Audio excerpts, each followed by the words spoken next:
자, 다 같이 한 목소리로 함께 읽도록 하겠습니다. 자, 시작. 롯을 부르고 그에게 이르되 오늘 밤에 내게 온 사람들이 어디 있느냐 이끌어내라. 우리가 그들을 상관하리라. 우리 한 번만 더 크게 읽어볼까요? 자, 시작. 롯을 부르고 그에게 이르되 오늘 밤에 내게 온 사람들이 어디 있느냐 이끌어내라. 우리가 그들을 상관하리라. 아멘. 자, 여러분, 이 사회적 이슈에 대한 관심들이 많이 있으리라 그렇게 생각을 합니다. 그 가운데 이제 오늘 말씀의 주제는 동성애와 관련된 부분이에요. 성경에서는 하나님께서 우리에게 어떻게 말씀하시는가에 대해서 우리 서승현 전도사님께서 또 말씀을 준비해 주시고 오늘 함께 말씀을 나누게 될 텐데, 정말 여러분 가운데에 정말 하나님 앞에서 우리가 어떻게 살아가야 할 것인가, 또 하나님께서 기뻐하시는 우리의 인생은 어떤 것인가를 말씀을 통해서 깨닫고 또 주님의 말씀대로 살아가기로 결심하는 오늘 이 시간이 되기를 바랍니다. 자, 우리 전도사님 나오실 때 박수로 환영하도록 합시다.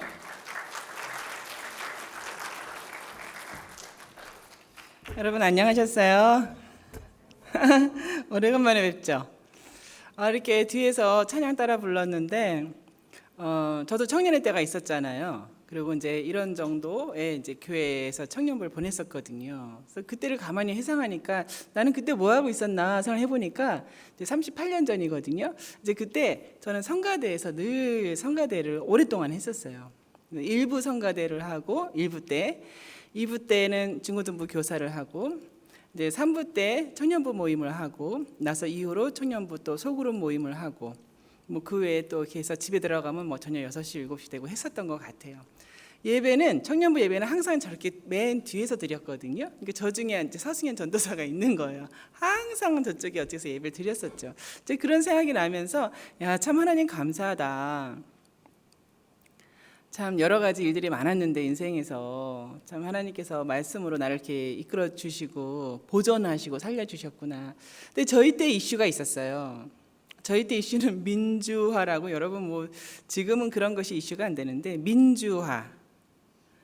그래가지고 늘상 모이면 우리나라가 어떻게 될 것인가, 이래도 될 것인가, 저래도 될 것인가, 지금 법은 뭐가 문제인가, 그런 토론을 많이 하면서 성경에서는 뭐라고 하는가 이런 것을 늘 이제 고민하고 그렇게 사회적인 문제에 대해서 했었죠. 근데 늘 해마다 모든 세대가 다 그런 문제가 있는데 아마 여러분도 많은 사회적인 그 문제들을 만나실 거예요. 그렇죠?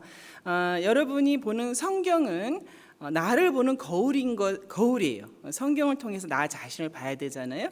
또 한 가지는 성경은 윈도우예요. 성경을 통해서 이제 세상을 볼 수 있는 이제 눈이 있는 것이죠. 사회의 이슈에 대해서 무관심하고 문을 닫고 나는 뭐 윈도우를 통하여서 세상을 볼 필요 없어. 그냥 나는 거울만 보면 돼. 이제 이건 아니거든요. 이제 그 이슈 중에서 하나, 오늘은 여러 이슈 중에서 하나 동성애에 대해서 이제 이야기를 좀 나눠볼까 합니다. 뉴질랜드 부총리가 이제 동성애자잖아요. 뭐 공식적으로 발표를 했으니까. 그리고 동성애법이 이제 합법화 이렇게 통과되고 한 시점에서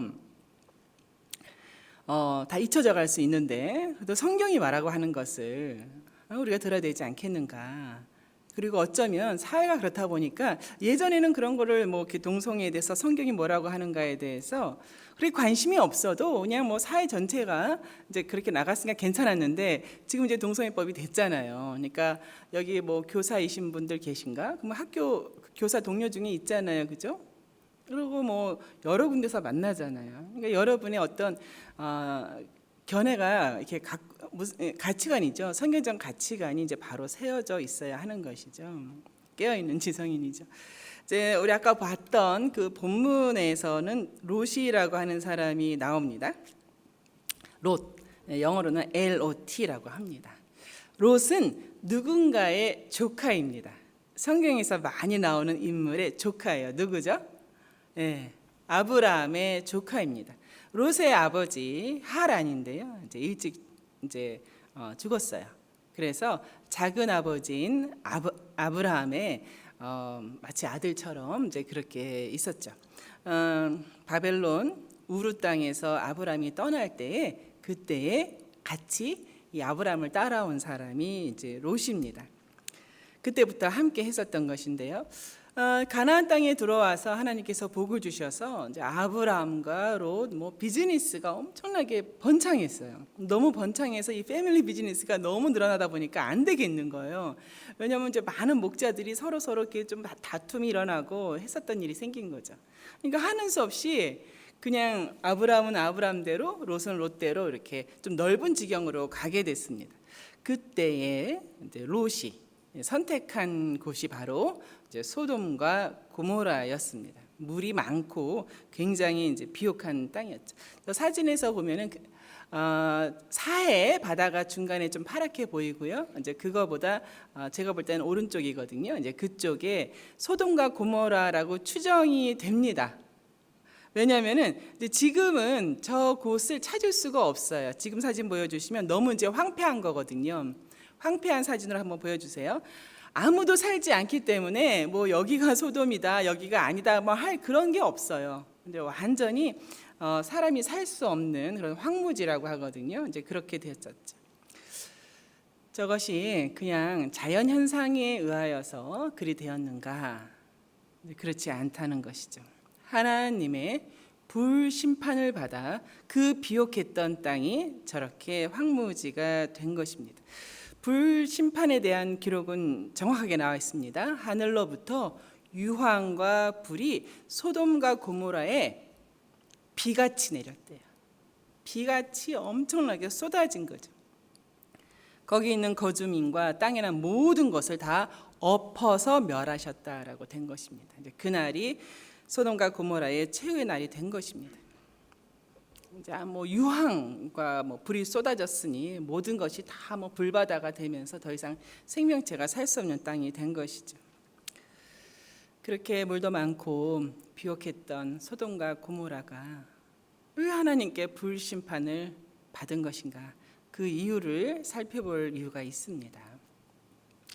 이제 그것이 동성애와 관련이 있거든요. 창세기 18장에는 이제 이런 내용이 나옵니다. 아브라함이 하나님과 두 천사와 이렇게 대화를 나누게 됐어요. 대화 이제 끝에쯤 돼서 하나님께서 아브라함에게 말씀하셨어요. 사실은 지금 소돔과 고모라로 가려는 중이다. 근데 거기 롯이 있잖아요, 그죠? 소돔과 고모라에 대한 부르짖음이 크다. 그리고 그 죄악이 심히 무겁다라고 하나님께서 이제 언지를 주신 거예요. 그러니까 아브라함이 이제 그 말을 듣고 몹시 당황했을 거죠. 롯과 조카가 된 롯과 그 가족들이 있는 걸 아니까요.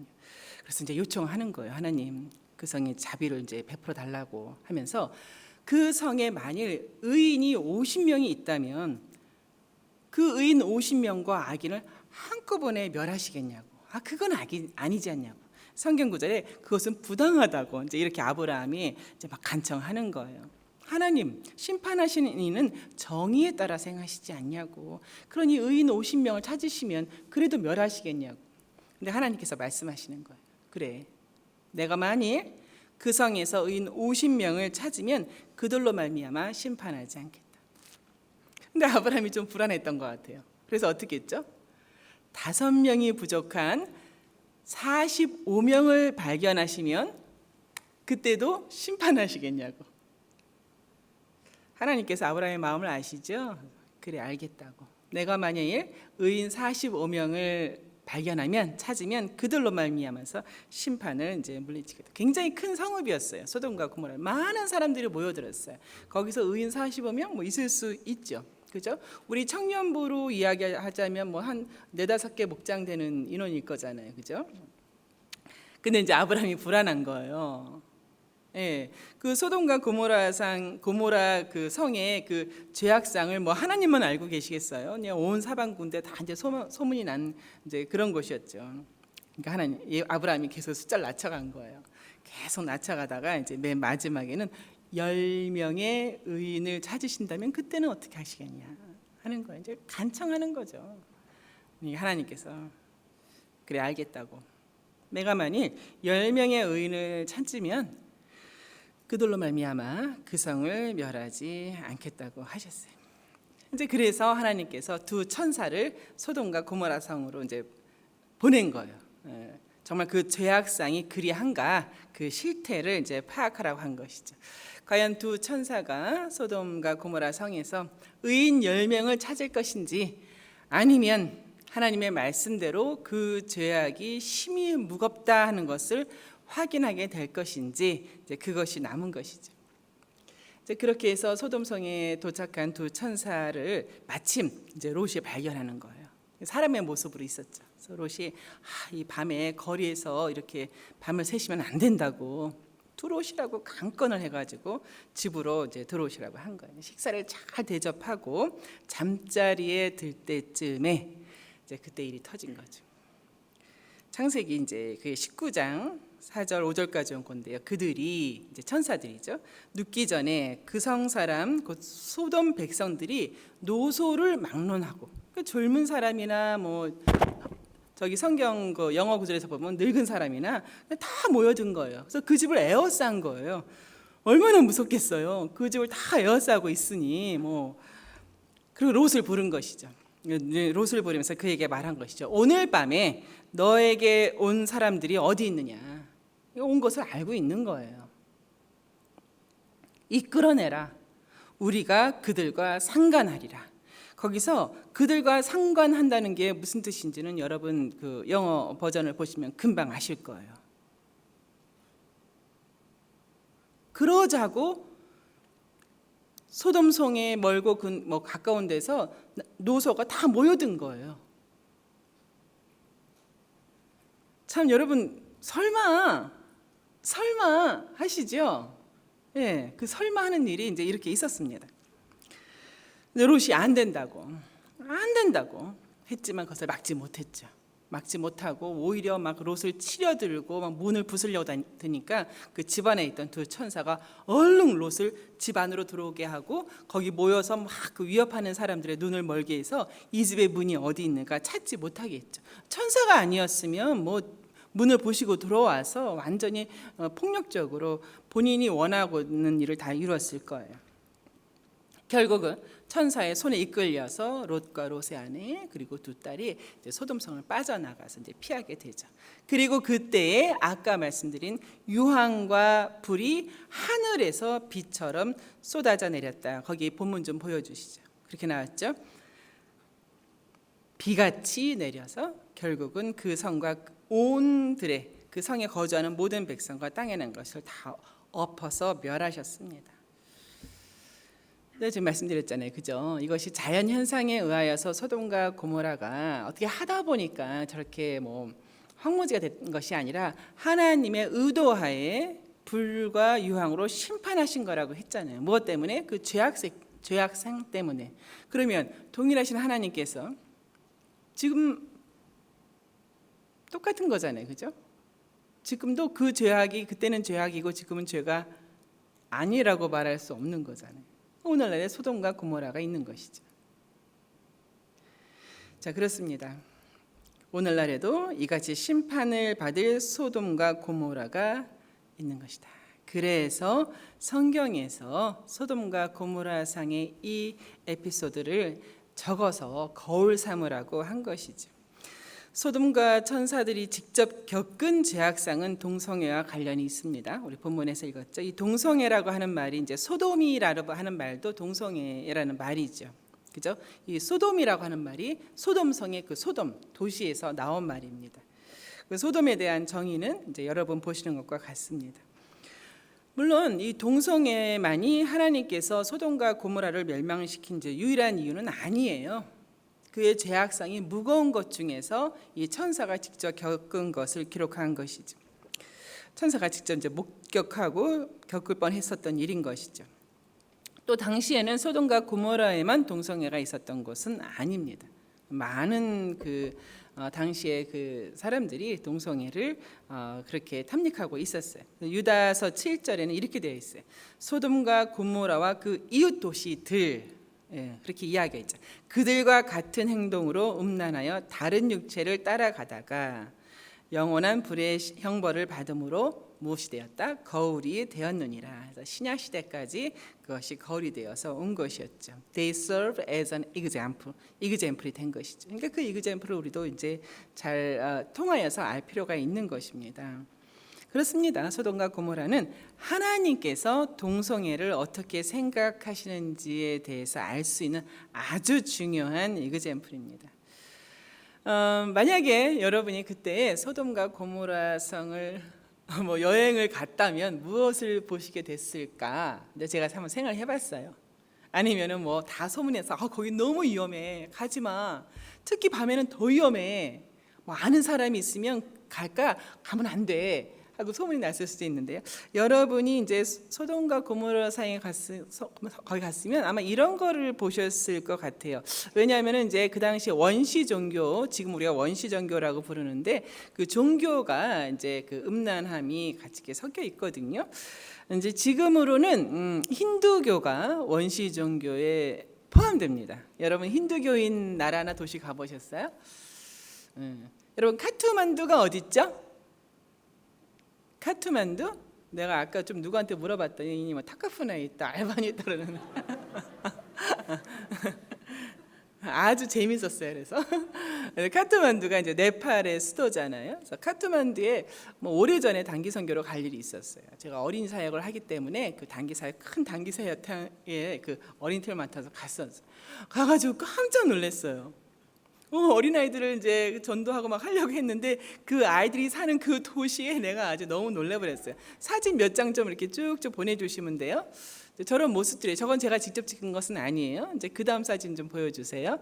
저기 보면은 이제 저런 어떤 탑 비슷한 것들이 많아요. 이제 저 앞에서 막 제사 드리고 그러는데 그 탑의 기둥이 조금 크게 보면 오른쪽에 나와 있죠. 저 기둥들이 이제 여러 개가 있는데 이제 그 다음 페이지 보여주세요. 그걸 좀 크게 하면 완전히 음란한 그런 조각들이 되어 있어요. 저렇게 저게 하나가 아니라 이제 카트만두 도시 전체가 다 저래요. 그 다음 것도 보여주세요. 예, 도시 전체가 다 저렇기 때문에 이제 저런 데 노출돼서 이제 계속해서 사는 것이죠. 아이들이 너무 걱정되는 거예요. 왜냐하면은 저런 것을 이렇게 보고 이렇게 하는 것이 뇌에 다 자극이 가거든요. 뇌에 자극이 가면 어떻게 되는지는 그 전에 지금 미국에서 박사학위 끝나고 공부하는 우리 이제 여러분들의 선배가 있어요. 여기서 뉴질랜드에서 오클랜드에서 뇌를 연구했었기 때문에 저희 그때 제가 맡았던 어린이 부서에 와서 잠깐 강의를 한 적이 있었거든요. 이제 그 내용과 관련해서는 이제 이렇습니다. 저렇게 성 자극적인 환경에 계속해서 노출되면은 이제 뇌가, 그 다음 사진 보여주세요. 근데 뇌가 점점점 이렇게 슈링크 되는 거예요. 쪼그라든다는 거죠. 그래서 맨 위쪽에 있는 뇌의 사진과 밑에 있는 뇌의 사진을 비교하면 밑에 있는 뇌의 사진에 이렇게 하얀색 부분들이 같은 사람인데도 이렇게 그 공간들이 넓어진 것을 여러분 보실 거예요. 저기서는 표현을 뇌가 쪼그라들었다, 이제 그렇게 표현을 하고 있는 거예요. 저런 게 반복되고 또 보게 되고 또 줄어들고 또 보게 되고 줄어들고 하고 뇌가 커졌다 줄었다 이것을 반복하다 보면 이제 그것을 뭐라 그래요? 이제 그것이 바로 성중독이라고 하는 거예요. 저게 중독이 되는 거죠. 자, 이 사람은 크리스 세이버예요. 이제 이 사람이 2016년도에 이제 법원에다가 신고한 거예요. 나는 내 컴퓨터와 결혼을 하겠다. 내 컴퓨터는 정말 나의 성적 지향을 완전히 만족시켜 준다는 거예요. 음란물이 잔뜩 들어있는 컴퓨터와 결혼을 하겠다고 했던 사람이어서 아마 여러분 금방 검색하실 수 있는데 변호사였을 거예요. 아마 저 사람 직업이. 그런 다음에 3년 정도 지난 다음에 이제 2019년도에는 15개 주에다가 지금의 어떤 그런 검색 프로그램으로는 안 된다 하면서 말도 안 되는 것을 이제 주장했어요. 인신 매매를 근절하기 위하여서 거기 이제 영어로 적혀 있죠.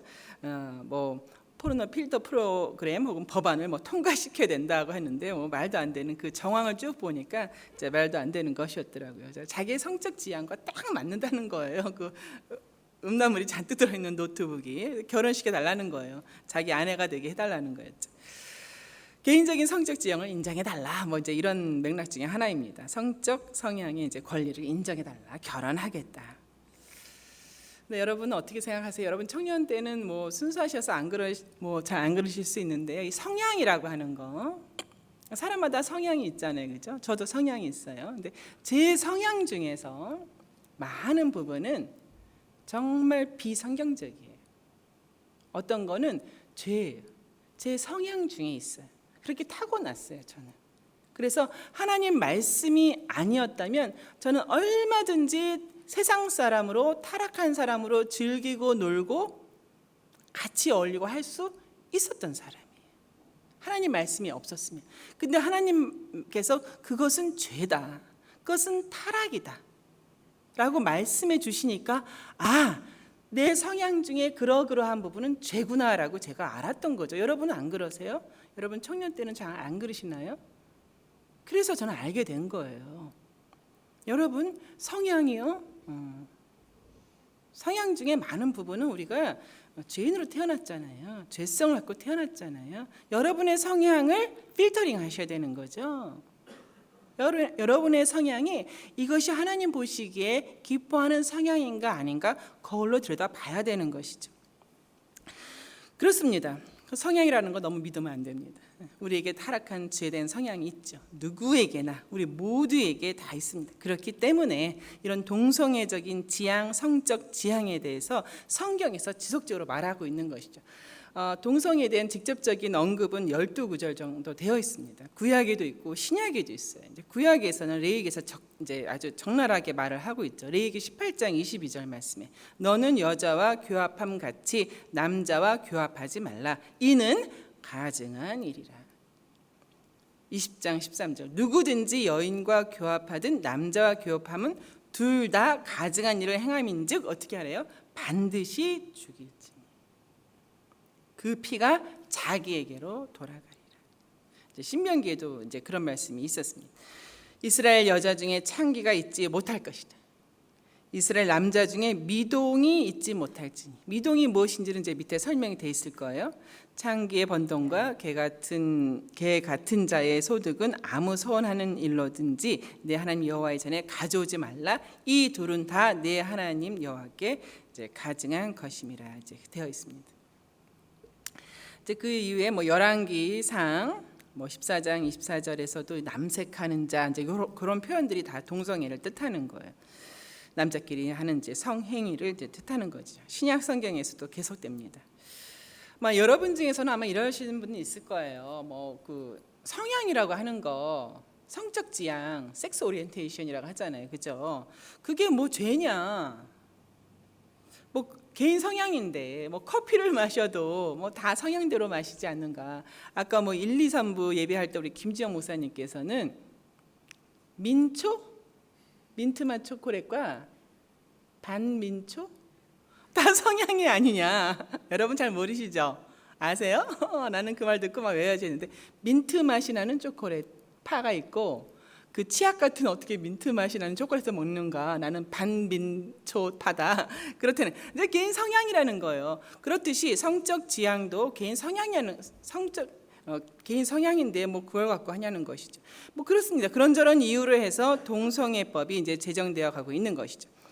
거기다 이제 차별이다, 인권이다 이제 여러분 많이 들어보셨을 것 같아요. 다음 연구는 연세대학교, 한국에 가면 연세대학교가 있어요. 그 연세대학교의 그 연세의료원 보건대학교 석사 논문으로 대한민국 국적을 가진 만 19세 이상의 게이 남성을 대상으로 이제 조사한 내용이에요. 이제 거기 내용에는 이제 이렇게 되어 있어요. 자신들의 성적 지향으로 인해서 혐오, 소외 많이 들어보셨죠? 차별, 폭력을 경험하고 있다. 성소수자 집단의 이제 건강을 위협하고 있다는 것이 이런 사회적 스트레스를 우리가 마이너리티 스트레스라고 부르는데 이것은 지금 같은 이성의 사회, 이제 우리들의 사회입니다. 이성의 사회에서 성소수자 집단이 갖는 만성적 스트레스로 느껴진다. 병리학적인 그런 논문을 냈습니다. 그 석사 논문으로 김은구 이제 그 학생이 2019년 얼마 안 됐죠. 이제 그때 냈었죠. 게이 남성들이 겪게 되는 정신적 스트레스를 이제 다룬 것이죠. 차별을 당하고 있다는 것이죠. 그 다음은 중앙법학회지에서 낸 정기 간행물입니다.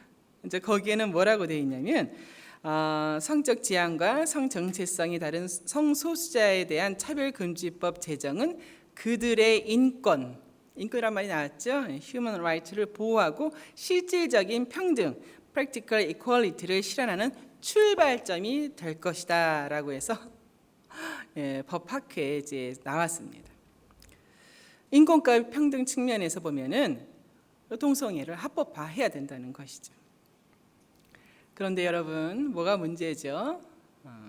하나님께서는 이 동성애를 인권이나 평등 문제로 보지 않으신다는 거예요.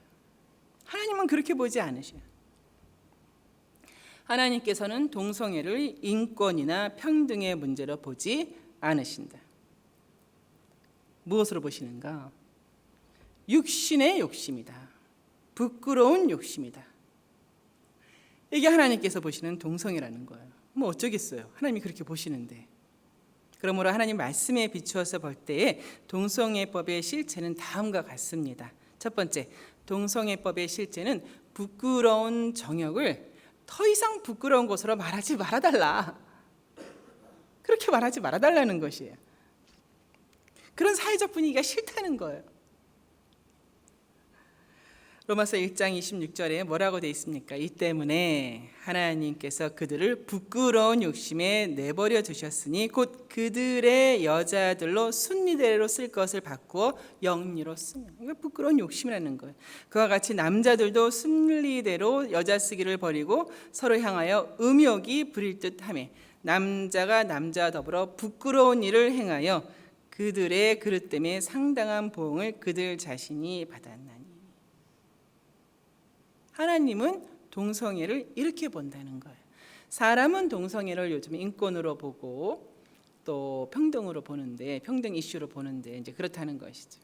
그러니까 여러분 어떻게 해요? 우리끼리 부끄러운 일이 아는 일로 해보자. 그래야 이제 더 이상 부끄러운 일이 아니라 이제 뭐 개인 취향이라고 해보자라고 아무리 우리끼리 이야기한들 소용이 없는 거죠. 두 번째로 동성애법의 실체는 무엇인가? 불법 행위를 제도적으로 합법화해달라는 것이죠. 제도적으로 합법해달라. 오늘 본문 소돔과 고모라 사건에서 롯의 집을 이제 둘러쌌잖아요. 사람들이 둘러싸서 이제 들에게 롯이 말하는 거예요. 문 밖에 나가가지고 외치는 것이죠. 이르되 청하노니 내 형제들아 이런 악을 행하지 말라. 이런 악을 행하지 말라. 이건 악이다. 이건 합법이 아니다. 이거는 불법이 아니다. 그러니까 이제 그 사람들이 막 이제 롯을 위협하는 것이죠. 너가 우리의 법관이 되려니까, 네가 말하는 그 법이 통할 줄 아느냐? 네가 법관이 되려고 하느냐? 이제는 우리가 너를 더 해야겠다. 그리고 문을 부시고 이제 그 집으로 들어가서 천사를 끌어내려고 이제 했던 것입니다. 여러분, 동성애 법은 지금 세상 나라가 동성애법과 관련하여서 심히 무거운 죄를 짓고 있습니다. 정부라고 하는 속성이 있어서 그래요.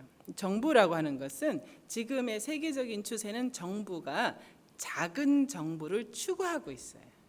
너무 많은 다양한 그런 그 인터넷을 통하여서 다양한 정보와 다양한 사람들이 목소리를 높이는 시대이기 때문에 정부가 작은 정부, 뭐 동성애 괜찮아, 세금 내고 뭐 사회생활하고 뭐 괜찮아 하는, 다 오케이 그냥 작은 정부를 지향하고 있거든요. 이제 그런 맥락에서도 동성애법을 합법화하고 가고 있는데요. 그러나 이것은 심히 무거운 죄를 짓고 있는 것은 사실입니다. 동성애법이 결코 동성애자를 돕는 것이 아니거든요. 동성애 합법화하는 것이 그들을 돕는 것이 아니라는 거예요. 에이즈가 어떻죠? 한국은 모든 에이즈 환자를 한국 국가에서 무료로 치료해 줍니다. 무료로 치료해 주는 이유는 그 약이 너무 비싸서예요.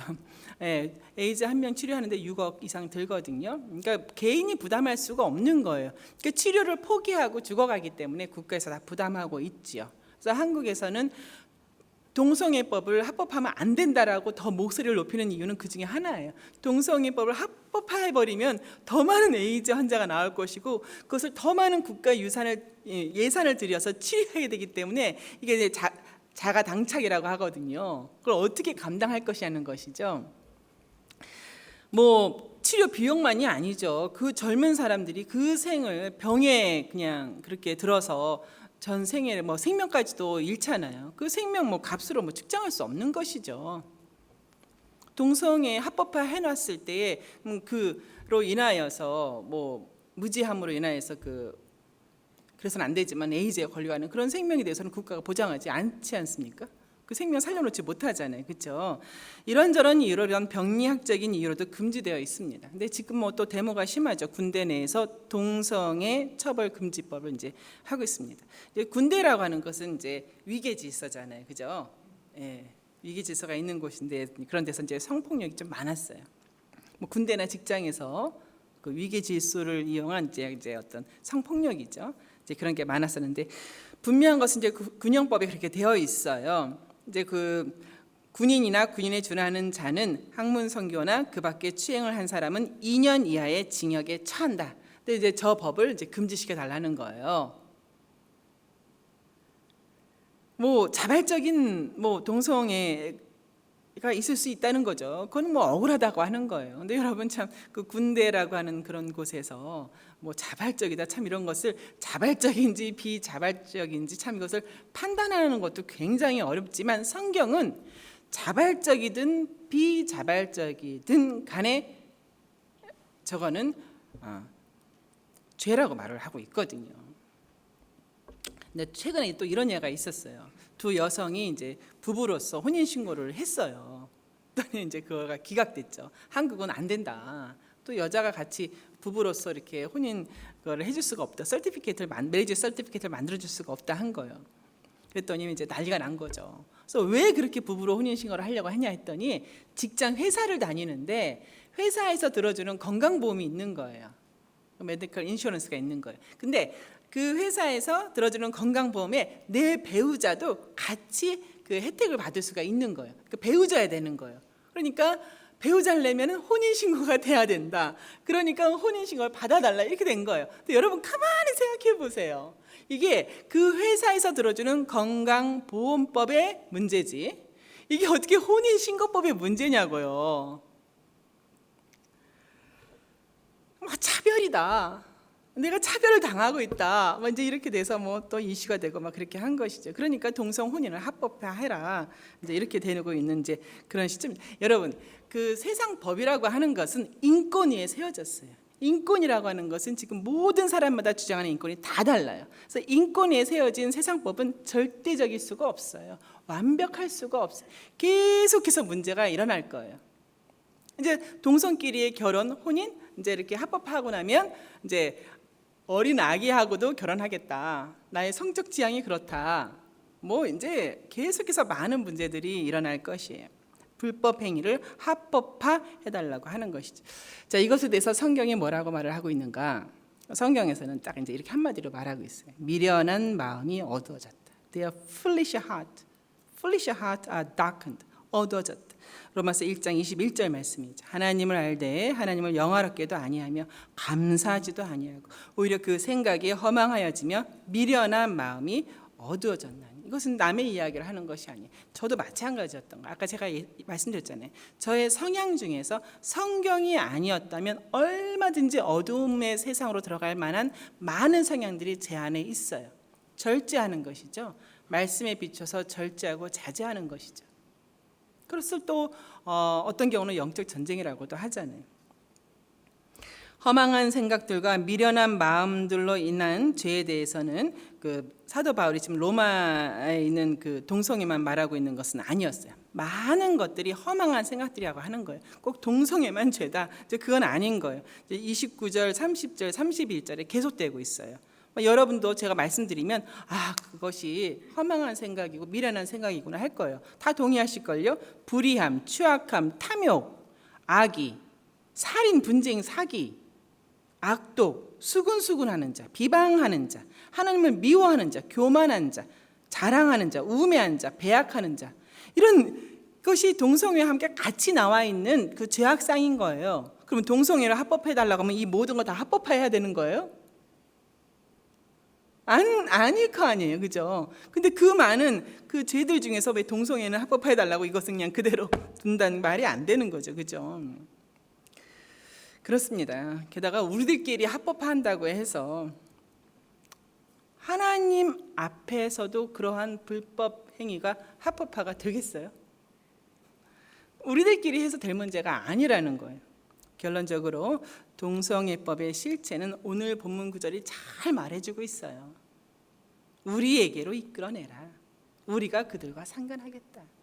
이끌어내라.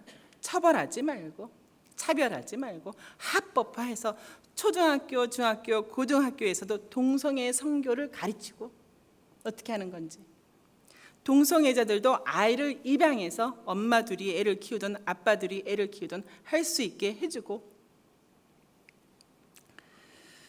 로마서 1장 32절에 이렇게 되어 있어요. 우리 다 같이 한국말로 된 것만 한번 읽어볼게요. 다 보이시죠? 같이 읽을게요. 시작. 그들이 이 같은 일을 행하는 자는 사형에 해당한다고 하나님께서 정하심을 알고도 자기들만 행할 뿐 아니라 또한 그런 일을 행하는 자들을 옳다 하느니라.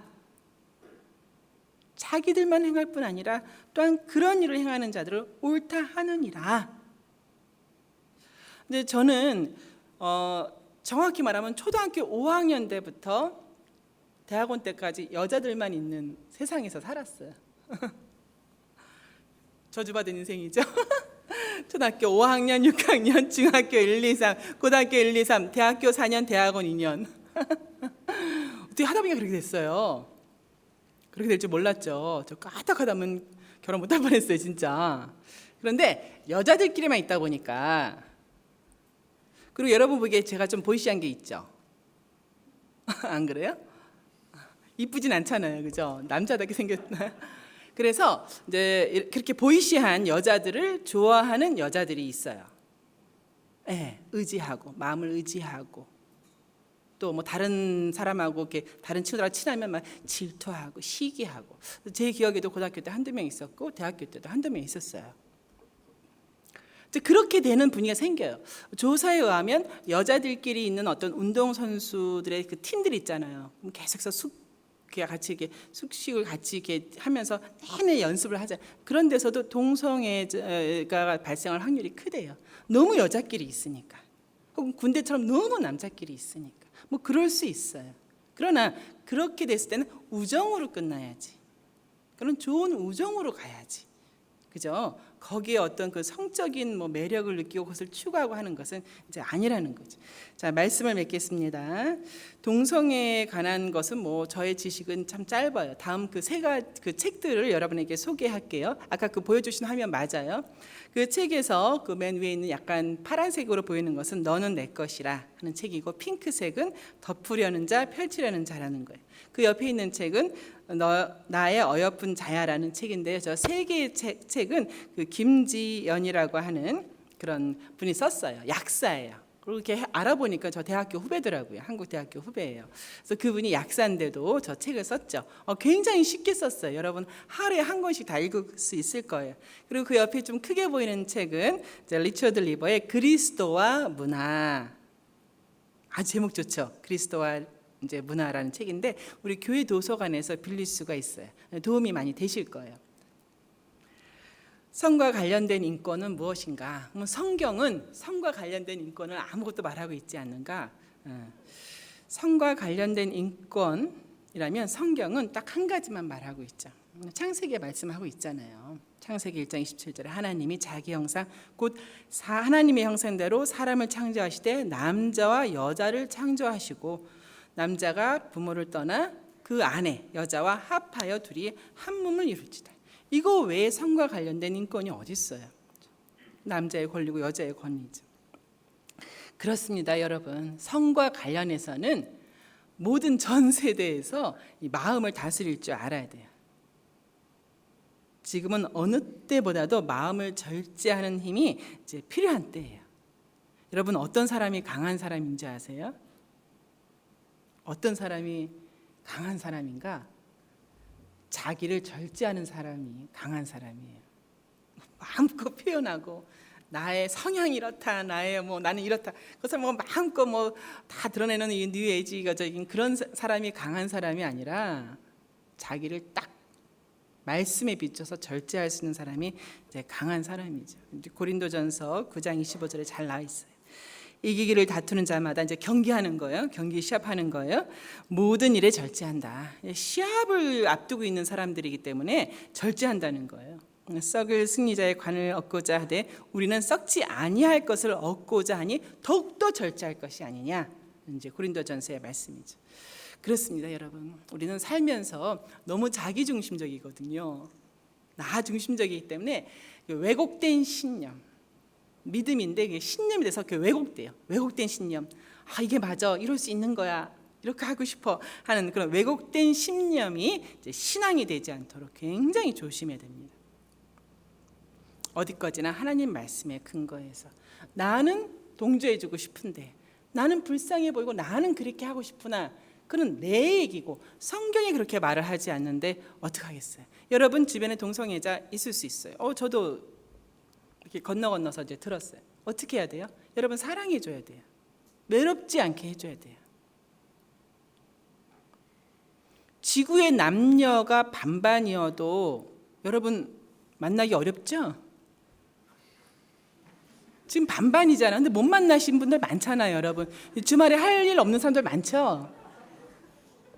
저도 그랬어요. 지구의 반반인데도 할 일이 없어서 주일 내내 교회에 살았잖아요. 그런데 성소수자들은 얼마나 적어요. 얼마나 적어. 그니 그들이 만날 확률이 거의 없는 거예요. 너무 외로워요. 여러분 주변에 있으면 사랑해줘야 돼요. 외롭지 않게 해줘야 돼요. 밥 사주고 같이 영화 보고 해야 돼요. 교회 오게 하고 양육과정 듣게 하고 세례 문답 받게 하고 제자훈련 받게 해서 자기의 문제를 깨달아 알게 해줘야 된다는 거예요. 절대 외롭게 두면 안 돼요. 그러나 성경에서 말했죠. 사랑하라고. 그러나 무엇을 품고 사랑하라? 소금을 품고 사랑하라. 변치 않는 진리의 말씀, 하나님의 말씀을 딱 품고 그들을 많이 품어줘야 돼요. 생일 되면 선물 주고 좋은 거 생기면 나누고. 자, 그렇습니다. 그러나 교회는 인권 위에 세워지지가 않는 것이죠. 인권으로 나라는 세울 수 있어요. 작은 정부를 추구하니까. 그러나 그러한 인권으로 교회를 세울 수는 없는 것이죠. 그러므로 여러분은 어떻게 해야 돼요? 여러분 절제하시고 그런 성향이다, 성향대로 살아야 된다 하는 것에 이제 미혹돼서는 안 되는 것이죠. 여러분은 절제하고 미혹돼서는 안 됩니다. 제가 잠깐 기도할게요. 할렐루야. 아버지 하나님, 소돔과 고모라 성이 하나님께 심판을 받아 멸망당한 것은